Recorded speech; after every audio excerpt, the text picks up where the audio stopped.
Hi and welcome back to Stuff About Tutorials. In today's video, we're going to talk about on how you can unpin a post on your Instagram profile. Maybe you want to unpin a post in your profile in Instagram but you don't know how. So in today's video, I am going to show you on how you can unpin a post in your Instagram. Check the video description and I will try to leave the written instructions. So without further ado, let's get into the video. First you need to do is to open your Instagram application and log in with your Instagram account. Once you open it, you'll be directed into this Instagram homepage. And then from here, you'll see your profile icon at the lower right corner of your screen. Tap on it.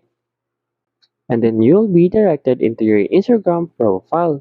What you will need to do is to scroll down and you'll see this, your pinned post. To unpin your post, simply tap that post and then select this three dots icon at the upper right corner of the post.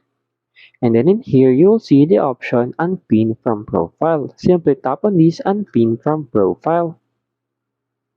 As you can see, your post has been unpinned.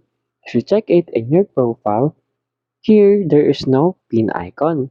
There you go. If you wanted to know on how you can unpin a post on your Instagram, that is the easiest way I know how. If you know another way on how you can unpin a post in your Instagram account, leave a comment below. Also, be sure to subscribe for more videos.